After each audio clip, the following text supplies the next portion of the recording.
Let's bring in our political director, Andrew Rafferty. He is standing by live in Washington. Andrew, if you were listening moments ago, Alex pointed out something very interesting, which is the divide between an older generation and a younger generation as to how they see things, how they are going to see this.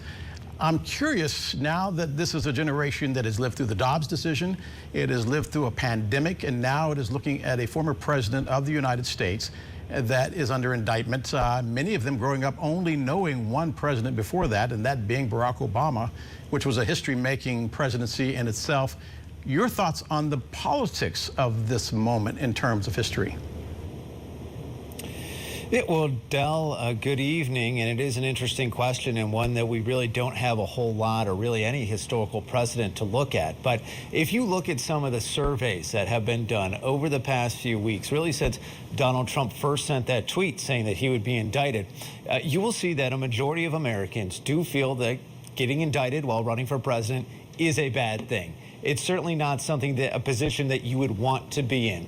But we also know that there is plenty of evidence to suggest that this helps him sort of rally his base, his Republican supporters around him. And we can look no farther back than the Mar-a-Lago raid last summer and see how Republicans, even those who were skittish and ready to move on from Donald Trump as a leader of the Republican Party, came to his side. And we're seeing that more recently with the folks like Mike Pence, who has been on the opposite side of the president when it comes to the events of January 6th and a lot of stuff that has happened since Donald Trump left office. But it's put Pence in particular in a tough spot because most people, or at least I should say a number of Republicans, most Republicans do feel like there is political motivation behind what is going on in New York right now. And though you certainly, I think, would say that you'd rather not be indicted running for president than be indicted, but there is a lot of evidence to suggest that Donald Trump, of all people,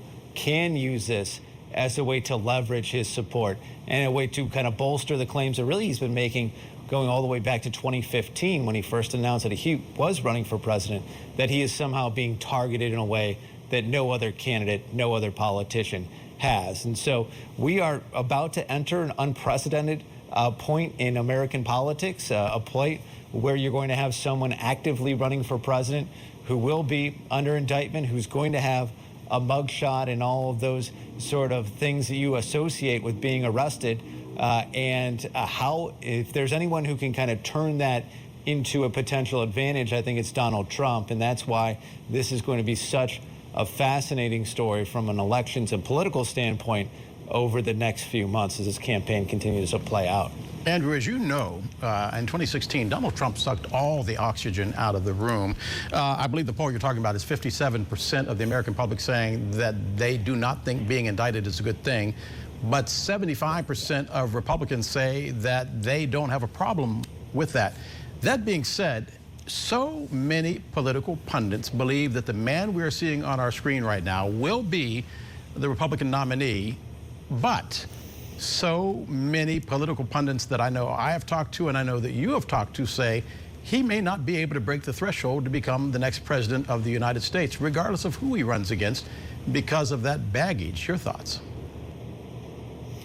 Yeah, well, I think we're seeing this play out with a lot of the thought leaders of the Republican Party. We're seeing it play out on Capitol Hill. You'll see a number of Republicans who are quite honestly skittish to talk about Donald Trump. There's some, just a handful, not really that many, Del, that are openly kind of campaigning for Ron DeSantis to officially declare soon. And there's a number of indicators that he will. But that is something that's on the top of minds. And when you look at head-to-head polling between Donald Trump and Joe Biden, which you don't put too much stock in this far out, but it is at least illustrative of just the kind of electability question. And I think that's kind of what we're getting at here, is whether or not to a majority of Americans, Donald Trump is somebody who could re-enter the White House and be an electable candidate for the Republican Party. Because there's little question that he could potentially win the Republican nomination. Certainly the polling and every other indication we've seen so far, and even you can look at the weakness of the Republican primary field, there's not a whole lot of candidates in right now, certainly suggests that. But the idea that he could go on and beat even Joe Biden, whose approval ratings in the low 40s right now, is something that has a lot of Republicans worried and think that could really jeopardize their chances of taking back the White House.